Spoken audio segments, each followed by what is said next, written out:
तर सर्वात पहिले इथे मी घेतलेलं आहे 1 कप गव्हाचं पीठ. तुम्ही ह्या जागी इथे मैदासुद्धा वापरू शकता. आता ह्यामध्ये मी घालते 2 चमचे एवढं साजूक तूप. मी घरातलंच तूप इथे वापरलेलं आहे. त्यानंतर यामध्ये आपल्याला ॲड करायचे प्रोसेस चीज, जे मार्केटमध्ये कुठेही इझिली अवेलेबल मिळतं. तर हे चीज आपल्याला छान असं ग्रेट करून घ्यायचे. त्यानंतर आता ह्यामध्ये घालायचं आपल्याला थोडंसंच मीठ. मीठ तुम्ही तुमच्या चीजनुसार इथे घालू शकता. आता चीज आपल्याला छान पिठाबरोबर मस्त असं रब करून घ्यायचं, जेणेकरून चीज पिठामध्ये सर्व साईडला असं मस्त छान एकजीव झालं पाहिजे. तर हे बघा अशा प्रकारे इथे आपलं चीज छान मस्त एकजीव झालेलं आहे. आता मी इथे घेतलेलं आहे कसुरी मेथी. तुम्ही ह्या जागी मोरिंगा किंवा फ्रेश मेथी जी मिळते ना मार्केटमध्ये तीसुद्धा वापरू शकता.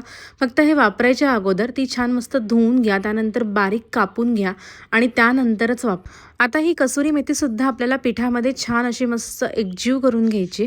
त्यानंतर आता ह्यामध्ये आपल्याला थोडं थोडं दूध घालून आहे ना ह्याचा एक छान असा घट्टसर गोळा मळून घ्यायचा. तर मी इथे घेतलेलं आहे 4 चमचे एवढं दूध. तर ह्यामध्ये मी थोडं थोडं दूध घालून ह्याचा असा घट्टसर गोळा मळून घेते. हा गोळा जास्त पातळ नसायला पाहिजे, एकदम असा घट्ट असा गोळा मळायचा आहे आपल्याला. तर हे बघा मी उरलेलं इकडे दूध घातलेलं आहे आणि फायनली इथे आपला गोळा जो आहे तो इथे तयार झालेला आहे. तुम्ही बघू शकता गोळ्याची कन्सिस्टन्सी, म्हणजे हे बघा आपला गोळा केवढा घट्ट आहे. आता हा गोळा आपल्याला टेबल टॉपवरती टाकून थोडासा आहे ना असा मळून घ्यायचा आहे. त्यानंतर हा थोडासा हाताने असा दाबून घ्यायचा आहे, जेणेकरून आहे ना हा लाटताना आहे ना अजिबात फाटणार नाही, तुटणार नाही जास्त. तर हे बघा अशा प्रकारे आता हा इथे मी एकजीव करून घेतलेला आहे. आता हे लाटण्याकरता इथे मी वापरलेला आहे बटर पेपर. तर हा पेपर ठेवून आपल्याला छान अशी मस्त याची बारीक चपाती लाटून घ्यायची. तुमच्याकडे जर हा पेपर नसेल तर तुम्ही असंही लाटलं तरीसुद्धा चालेल. फक्त याला पीठ किंवा तेल अजिबात वरतून लावायचं नाही आहे.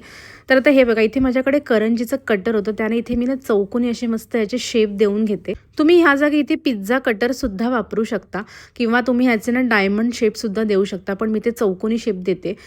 तर हे बघा इथे आपल्या सर्व क्रॅकर्स जे आहेत ते इथे तयार झालेले आहेत, तुम्ही बघू शकता. आता हे सर्व क्रॅकर्स मी एका बेकिंग ट्रेवरती घेतलेले आहेत आणि इथे मी फोक चमचा वापरून ह्यावर छान अशी मस्त डिझाईन करते, जेणेकरून हे बेक होताना फुलणार नाही. तर हे आता आपल्याला बेक करायचे आहे 160 डिग्रीवरती 12 ते 13 मिनटाकरता. तर हे बघा 12 ते 13 मिनटानंतर इथे आपले क्रॅकर्स केवढे छान तयार झालेले आहेत. ह्याला आपण थंड करून घ्यायचे आणि हे ऑटोमॅटिक निघतात. तर हे बघा पहिले थंड केल्याच्या नंतर त्यानंतर आपल्याला हे एअरटाईट कंटेनरमध्ये घालून ठेवायचं.